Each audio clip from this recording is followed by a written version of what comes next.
Stay tuned if you want to find out, as I did, what happens when you don't set up your approach properly.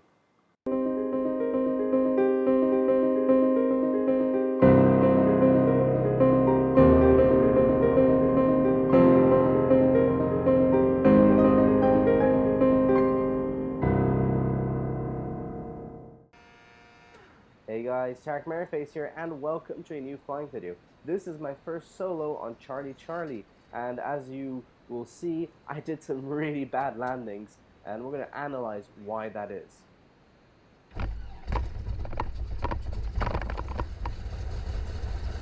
Inspection de piste non effectuée, boîtage Charlie 2 fermé, fréquence sol non activée, escalier avant 120 degrés sineux, visibilité 10 km, température 25 degrés, Québec number hôtel 1011, unité 0, unité, Québec Fox Echo 997, 997, coucher du soleil 10h10, UTC, information sur point de contact, vous avez bien reçu information alpha. Les Golf, t'as quoi comme vent actuellement? Sur Golf, le vent actuellement du 160 degrés d'IN.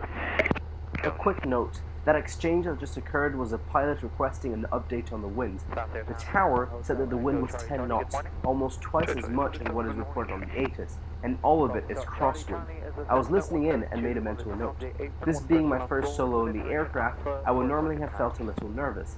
However, knowing that I would be facing much worse on my trip, I wanted to try it out, and already had a backup plan, which was Pontoise, an airfield that's 2 perpendicular runways, which are much longer and wider than the one at Saint-Cyr.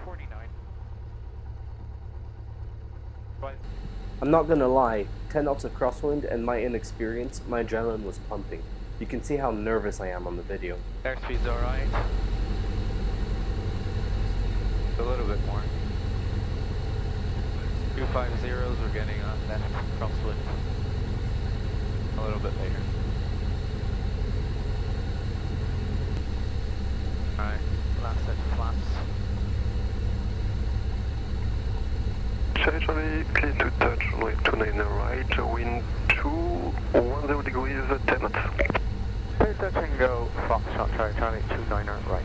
My approach path is alright, but I don't realize that my airspeed is far too high. En novembre, au point d'arrêt 29 gauche, prêt pour décollage. Victor Novembre, niveau piste 29 gauche, autorisé décollage, 2210 degrés d'IN. Je m'aligne et je décolle, Fox Victor Novembre. Alright. So as you can see, that was a pretty darn bounced landing, and it doesn't get better. It takes me an entire second flight to sort this problem out, and I'm not too happy with myself either in this video. So unfortunately, the GoPro overheated at this point in the flight, and it's something to do with the backpack battery. It's quite common apparently. Both of them do it. But anyways, I didn't realize it until the end of the flight, so from now on, just the Garmin Verb camera.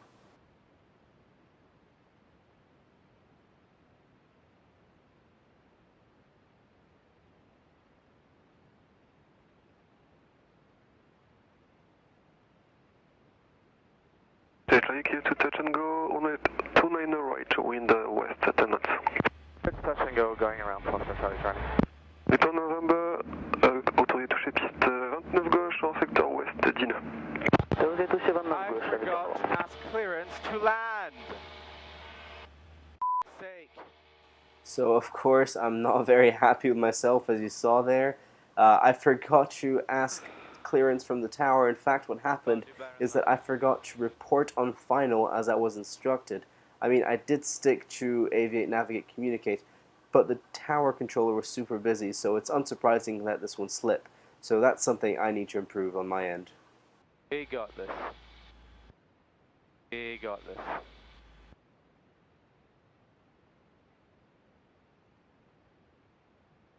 Bounced. 10 degrees. So there you go. It's another bounced landing. Not much more to say than that. I will say that I was a little bit distracted by another traffic that was on the parallel approach for the other runway. So I did about 5 circuits that day, and this landing is the only one that was half decent. I did come in too fast, but I was very sensitive on the yoke, and I was able to float my way down on the runway and not bounce.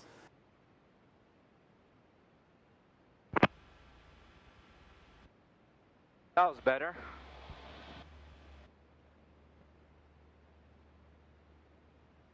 But I floated a lot because I was too fast. Last touch and go. This is... and full stop after this. Fox Victor Novembre, autorisé toucher piste 29 gauche, vent 240 degrés, 12 nœuds. Autorisé toucher 29 gauche, à Victor Novembre.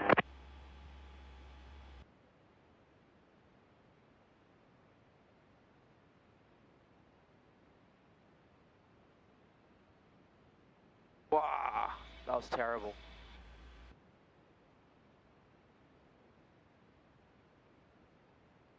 Not enough rudder and not enough aileron. So I said it right there. The only approach that was properly set up with a good airspeed, and I didn't use enough elevator for the flare, nor did I use enough aileron to correct for the wind, and that resulted in a pretty hard and not very pleasant landing, and you can hear that from my grunt. So I actually really enjoyed this last approach, mainly because of the aircraft that was landing next to me. You can see it on final for the parallel runway, and I thought that was pretty darn sweet. It's not a sight you get to see very often, and I really enjoyed it.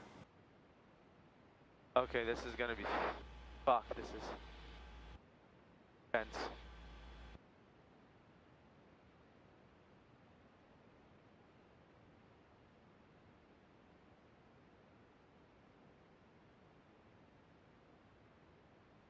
Alright, that was alright, it wasn't great. Delta Oscar, la 29 gauche est dégagée. Delta Oscar, roulez Delta Echo pour le hangar. Je roule Delta Echo pour le hangar, Delta Oscar.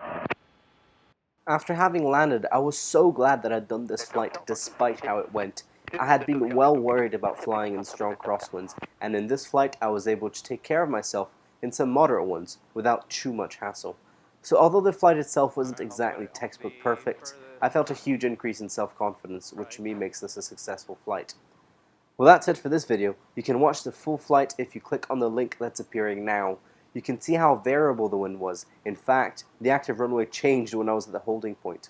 I'm Tarek Merryface. I'll see you guys next time, and happy flying. Tower, Foxtrot, Charlie, it's on the apron for the frequency. Charlie, you can leave my frequency. Good day, sir. Good day, and thank you very much.